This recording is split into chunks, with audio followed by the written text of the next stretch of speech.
How's it going, everybody? My name is LuckyBunz, and in today's video I'm going to be going over 25 things to do after you finish the main story in Pokémon Scarlet and Violet, the Teal Mask. Now the first thing that I recommend doing is catching the Loyal 3 Pokémon. I do have a guide video linked in the description down below, and I'll probably say that a lot throughout this video. There's a lot of videos or guides that I've actually put together, and if there's anything that I talk about in this video that you would like to see a guide on, just let me know in the comment section down below. The second thing to do is to start the Blood Moon Ursaluna questline after registering 150 Pokémon to the Kitakami Pokedex. You can start this quest by talking to Perrin, who's going to be in the community center on the left side. Speaking of which, after you complete that questline, make sure to talk to Perrin afterwards to get a Hisuian Growlithe. Not to mention, while you're over near the community center, make sure to talk to Jock to get a random Sinnoh starter egg. The next thing you guys can do is unlock all the fly point locations, so there's going to be a lot of them. I'm going to go through them all right now. There's one at the bus stop, then there's one at the community center. There's going to be another one over here at the Loyalty Plaza.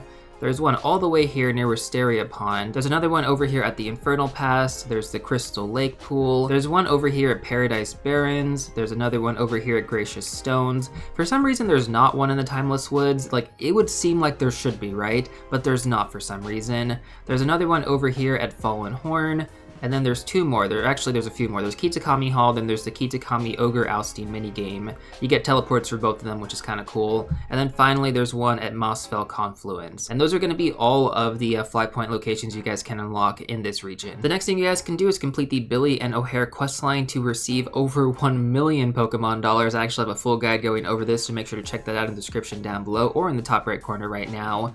Additionally, on top of that, also complete the Chairmaker questline to get 10 easy Herba Mystica. Now let's go through a couple of emotes you guys can unlock throughout the game by talking to different NPCs. The first emote that I'm going to go over is the Heart emote, and you can get this by showing the lovey-dovey couple who's in the community center a Tandemaus or a Maushold. The next one is going to be the Pokeball emote, and you can get this really easily by just healing your Pokemon at the community center a few times. For some reason, this is the only place where there's actually a Nurse Joy, and it's like a different type of Nurse Joy. She's totally edgy.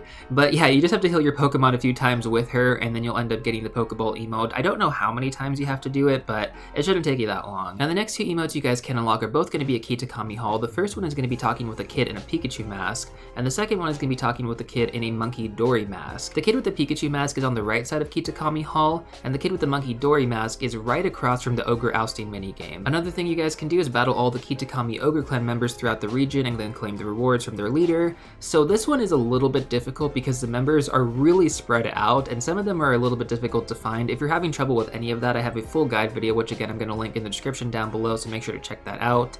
And now at this point in the game, you should have caught most of the Pokemon. If you're still missing a few, then, I would say this is around the time when you should probably complete the Kitakami Pokedex and then claim the rewards from the Pokedex.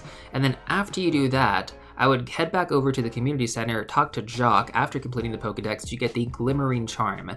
This is going to reward you with more Terra Raid shards from raid battles. Maybe it's just me, but farming Terra Raid shards takes a really long time, so I was super hyped to get this. Now at this point in the game, after you've completed the Pokedex, it's probably a good idea to go through and organize your Pokemon storage as well. Keep anything that you want, get rid of anything that you don't. I personally like having a Living Evolution Pokedex, as you guys can see on screen right now, so you can copy my format if you'd like. Otherwise, set it up however you want to, but yeah, this is definitely pretty good, only takes up 2 boxes. Now at this point in the video, we've gone through a lot of things that you're probably going to get done anyways, but moving forward, we're going to have a lot more completionist tasks in mind. So starting with that, we're going to have buy all the Kitakami masks. This one is a pretty easy one to do, it's not going to cost you that much money, and you can do this at Kitakami Hall. The next thing is going to be to buy all of the new clothing. So you're going to get access to a teal card in Kitakami, which unlocks a bunch of new clothing in Paldea. Speaking of completionists though, the next one is a little bit more difficult in my opinion because it's going to require you to auto battle a lot of Pokemon throughout the region, and that's going to be to create all of the new TMs. So make sure that you are using basic sandwich boost if you need a certain Pokemon to spawn, and you should be okay. Now this one's actually really cool, and personally I would recommend doing this earlier. I just had this like later on in the list. So this is going to be to unlock the white and blue Jinbei outfits by talking to Kieran and Carmine's grandma. Now the next Jinbei outfit that you're going to have to unlock, or if you want to unlock I should say, is that you're going to have to pay 1 million Pokemon dollars to rebuild the Loyalty Plaza Shrine, and you can do this by talking to the main guy over at Kitakami Hall.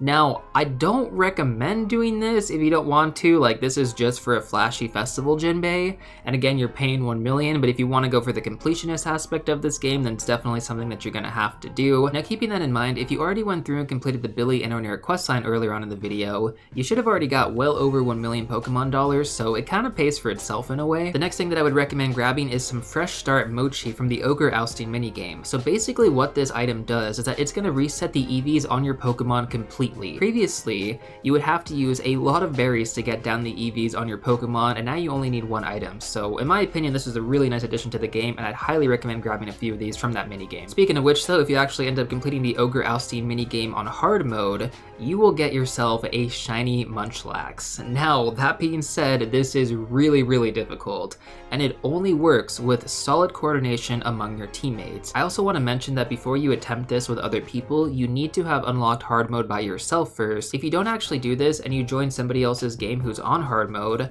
then you won't actually get the shiny Munchlax once you beat it. So this is really critical, and I just had to mention it. Now personally for me, I'm probably not getting this done on hard mode, so I'm most likely gonna have to hunt my shiny Munchlax in the wild. Speaking of which though, the next thing that I recommend is to shiny hunt all the new Pokemon from mass outbreaks. I've already hunted a few new Pokemon myself. For example, I got Koffing, I got Slugma, Mienfoo, we got Noctowl, that was a really good hunt, and then we also got Sudowoodo. I'm super hyped about the Sudowoodo, that one's one of my favorite shinies. Now the next thing that I'd recommend doing is EV training and IV training some of these new Pokemon that you got in this region. I'd personally recommend building up that Blood Moon Ursaluna as well. That thing is stacked. Now we got a few more things here. The next one is going to be to catch the Artisan Poltergeist. Essentially this is a really rare version of Poltergeist, and it's going to add a new alternative entry into your Pokedex. This is actually the easiest way to check it, and I believe right now it's currently bugged where if you actually find a Poltergeist mass outbreak, they're all going to be Artisan. Now in order to check for this, there's going to be a stamp of authenticity on the bottom, similar with Sinistea, and the fastest way to check this is through the Pokedex like I mentioned earlier. Now assuming that you guys did actually catch that Artisan Poltergeist, the next thing that you have to do is you got to get the Masterpiece Teacup to evolve it, which is going to be in the Timeless Woods. So I made sure to save the best for last here. The last thing that I have for you guys is going to be to catch the level 100 Magikarp. And no, I am not joking, and bonus points if you actually are bold enough to shiny hunt this thing. This is probably going to be one of the most difficult shiny hunts in the game, and I thought it's actually really cool. I'm not entirely sure how often you can get this thing to spawn, but it's going to be quite the hunt, that's for sure. Anyways, with that being said, that's pretty much everything that I have for you guys in this video. If you felt that I left anything out, or maybe there's something that you would add on to this list, let me know in the comment section down below. But if you're still looking for some more content, I'm going to recommend these two videos right here. But before you go, don't forget to smash that like button, subscribe, and I'll see you all real soon in the next one.